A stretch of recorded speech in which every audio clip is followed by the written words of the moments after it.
Moscow, 2001. Take 4. Take 3. 2. Take 1. Take 1 side A.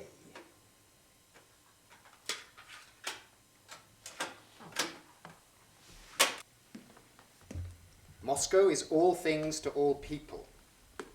The city is huge, surreal, and apocalyptic.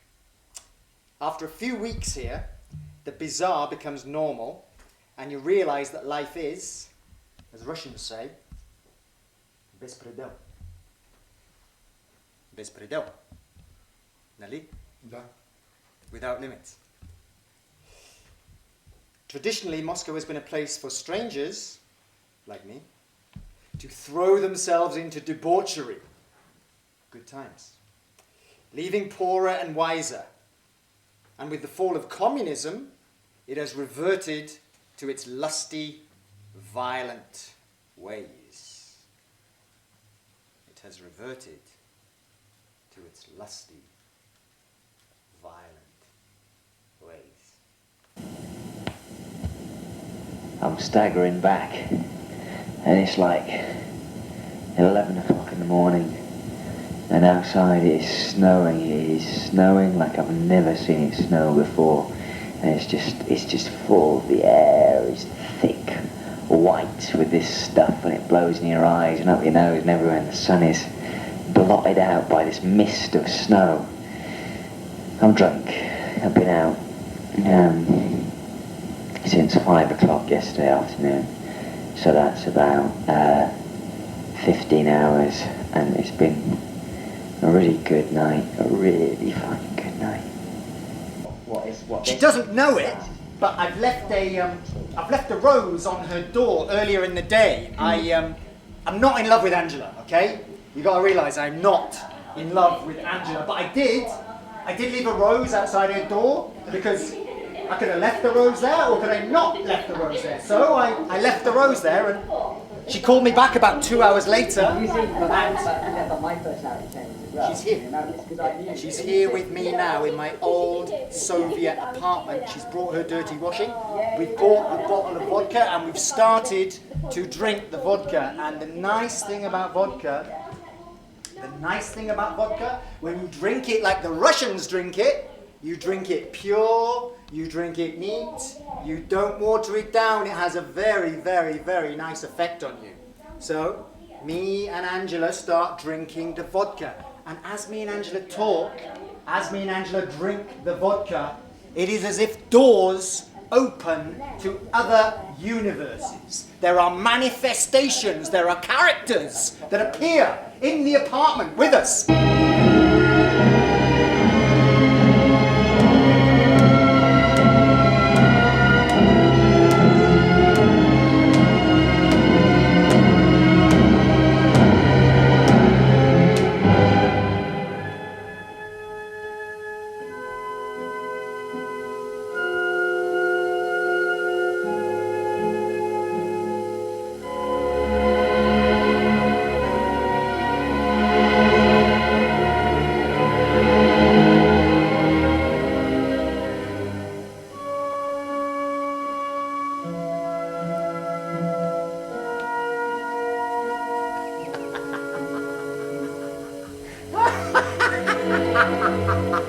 No. Stop. Get off. Stop it. We pour soup over our heads in cafes. We stage fights in restaurants. We start shoplifting in charity shops.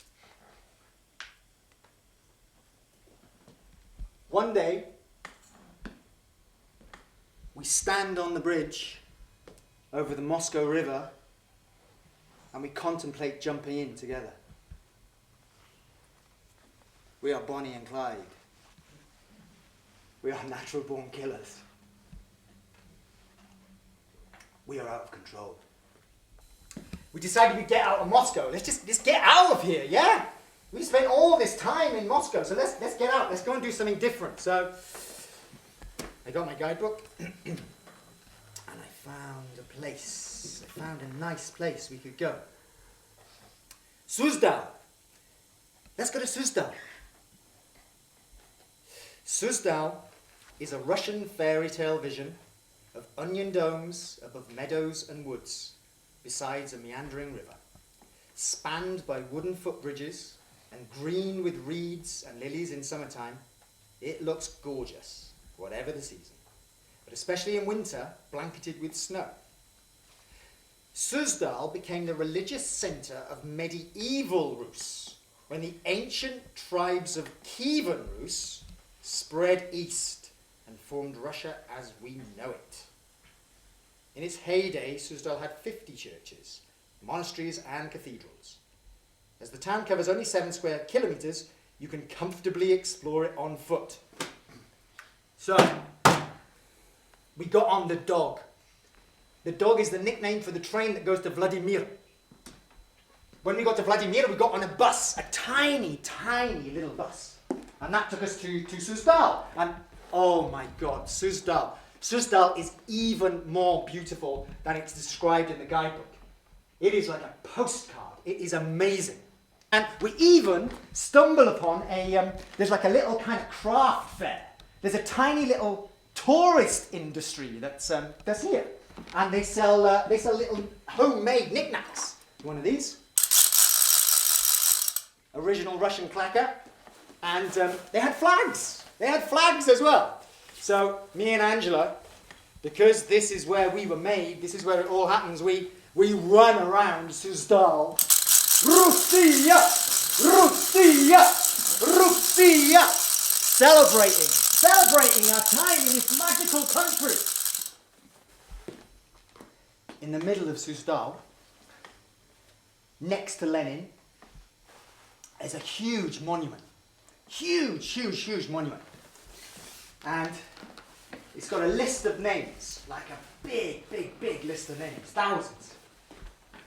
And it's obviously looked after because it's clean and polished and shiny. And a Russian flag flies proudly over the top of this list of names. And this is the memorial to the unknown soldier. Thousands of them died just in Suzdal. Did you know? I mean, you probably do, but did you know that the Russians won the Second World War? Did you know that? Because the thing is, I'm from England, yeah? In England, they teach us that the British and the Americans won the Second World War. So it was a little bit strange when we came to Russia to find out that the Russians won the Second World War. To find out that 27 million Russian soldiers and civilians gave their lives. They pushed Hitler back all the way from Moscow. He got to the outskirts of Moscow, and those people, those Soviet citizens and soldiers, pushed the fascists all the way back from Moscow to Berlin and crushed them. They stopped the fascists taking over the free world. And to mark this proud thing in their country's history, they have these monuments everywhere, and in front of the monument they have a flame, and this flame burns 24/7. It is the eternal flame for the unknown soldier. So we sat down next to the flame, and we got out our sausages,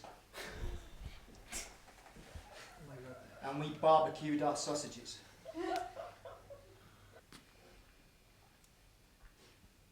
Let's put it out. What do you mean? The flame.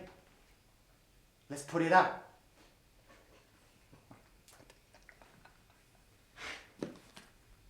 Okay.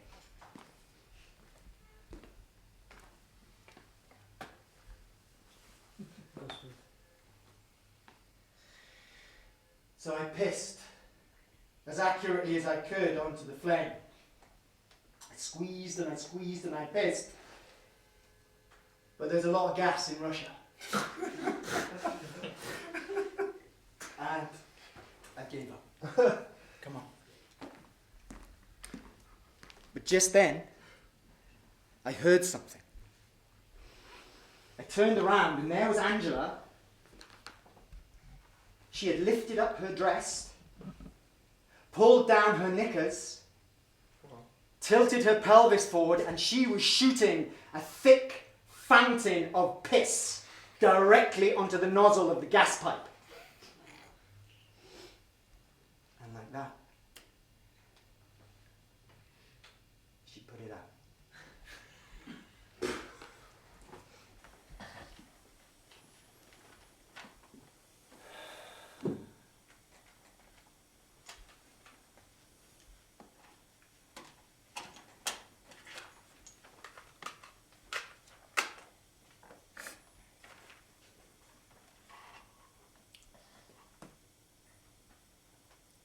Sofia, 1st of February 2024. I've just finished a performance. Well, I think it's a performance about us and our time together 22 years ago. I'm 53 now, and I guess that makes you 41, thereabouts. My wife is 44, so the age gap doesn't seem so much now. I think the last time you wrote to me was about 10 years ago, and you told me that you had a son and that you were getting married. Yeah, I have a son too. He's 8, and I'm very happy. I always said that I'd send you the tapes, so I'm going to put this one in with all of the tapes, and yeah, I hope you like them.